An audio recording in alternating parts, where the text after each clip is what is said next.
Viva Voz, com Vera Magalhães.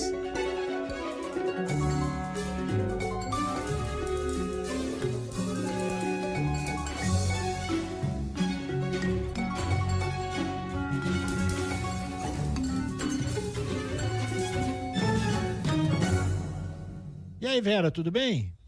Boa tarde, Sardenberg. Boa tarde, Cássia, ouvintes e espectadores. Você sabe, Vera, que o Google, como faz todo ano, ele fez uma pesquisa aqui sobre várias coisas, né? Assim, o que as pessoas querem saber na internet, o que é tal coisa, o que é isso, o que é aquilo, ou como ser ou fazer tal coisa. O que você diria? Responde, como ser? O que você faria a pesquisa? Como ser feliz, rico?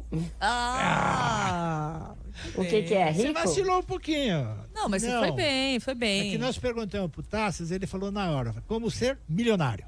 Ah, milionário, Agora. Ele foi além de mim. Foi, não, e rápido, a gente ficou impressionado com a presteza do rapaz, assim, na vontade de ser rico. E a Vera foi boa, porque ela botou feliz e rico, né? É verdade. É porque eu quis ser ali neutra, porque a primeira coisa que veio na minha cabeça, e por isso eu hesitei, era magra.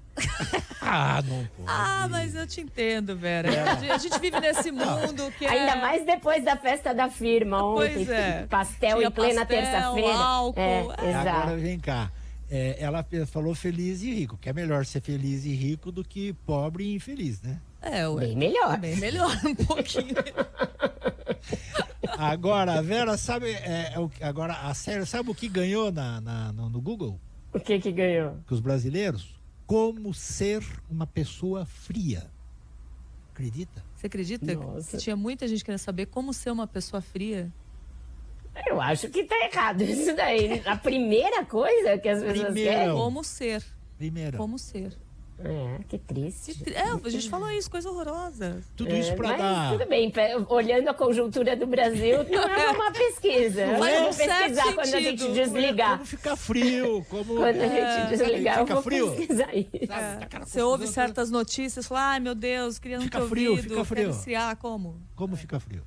Fica frio, tá bom. Vou pesquisar isso quando a gente desligar para ver se eu aprendo. Não, tudo isso para puxar o gancho para a candidatura da Simone Tebet, né, que foi lançada pré-candidata à presidência pelo MDB, Vera. É isso, Sardenberg, a primeira mulher pré-candidata, né? E aí a gente já tem alguns nomes lançados oficialmente ou quase oficialmente. Temos o Lula, que não admite a candidatura, mas cuja candidatura está na praça. Presidente Jair Bolsonaro, que será candidato à reeleição, embora às vezes diga que não sabe onde estava com a cabeça, quando se candidatou, etc. Será candidato à reeleição. O ex-ministro Sérgio Moro, que foi lançado recentemente. Ciro Gomes, que está na pista já há muitos anos.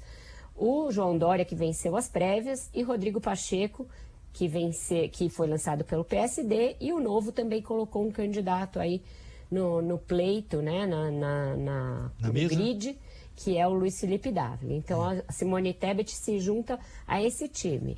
O que a gente pode dizer por hora, Sardenberg, inclusive cotejando esse número de candidatos com uma pesquisa do Instituto Quest que saiu hoje, é que tem muito candidato e o desejo do eleitor parece ir se consolidando em torno da candidatura do ex-presidente Lula, ainda da candidatura do Bolsonaro e agora, residualmente, em um nível ainda menor do que esses dois, na candidatura do Moro.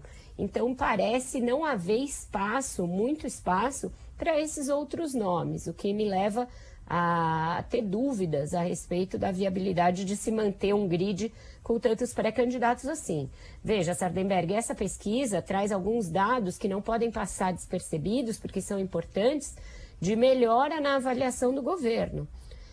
Com tudo que a gente fala aqui todo dia. Que você havia comentado aqui que o Bolsonaro tinha tido uma boa semana E isso foi bem uma boa semana, bons momentos, e isso foi claramente percebido, né? E antes disso, a Vera já tinha comentado também aqui que não era bom, do ponto de vista da realidade, considerar Bolsonaro carta fora do baralho. Morto, exato. É o presidente num regime presidencialista, de presidencialismo muito forte, com reeleição. A gente nunca viu, na história da reeleição, um presidente ficar fora do segundo turno, mesmo com desgastes. E o Bolsonaro viu a taxa negativa da avaliação do governo cair em todas as faixas sociais, em todas as faixas etárias, mesmo entre os jovens, em todas as regiões, com exceção da região Nordeste, e em todas as faixas de escolaridade.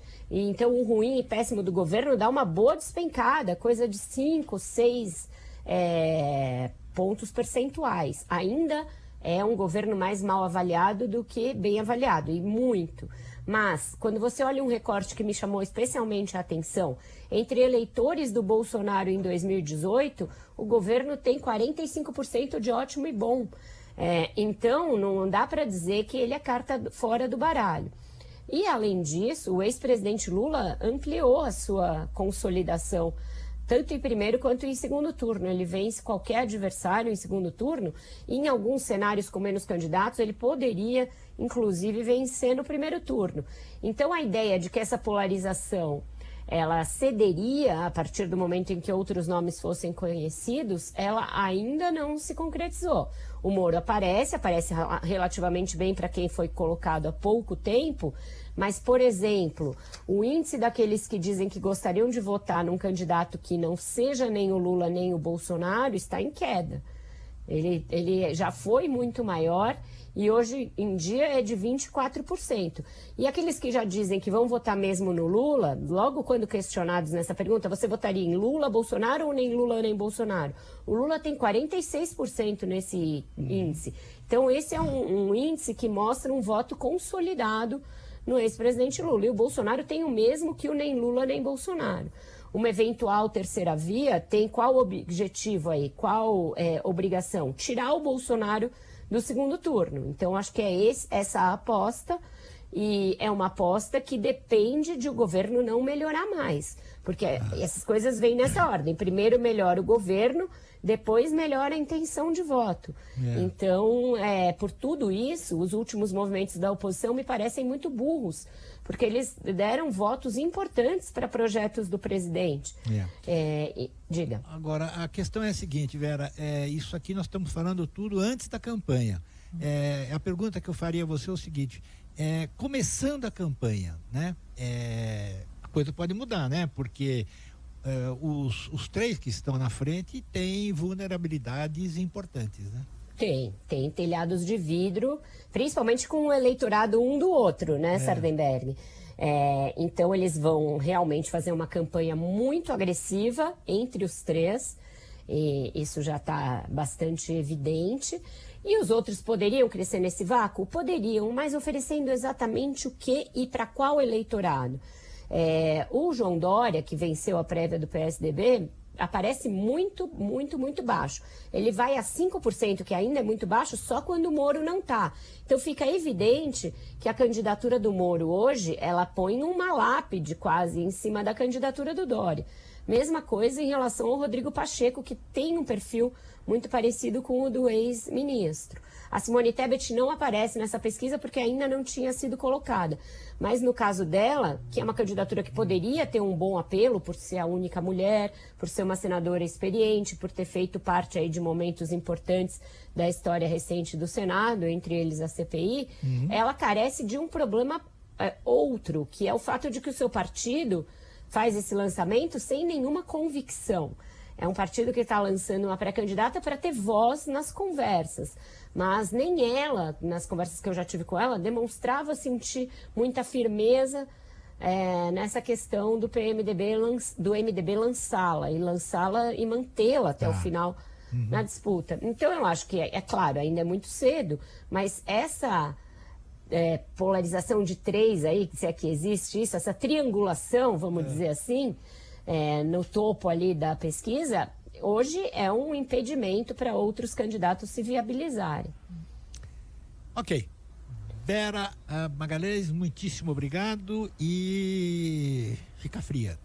Vou ficar fria, vou pesquisar agora como fazer isso, Sardenberg. Pode deixar. Depois você me conta, Vera. Até mais. Tá bom, Cássia. Tchau, Até tchau. mais. Até amanhã. Tchau, tchau.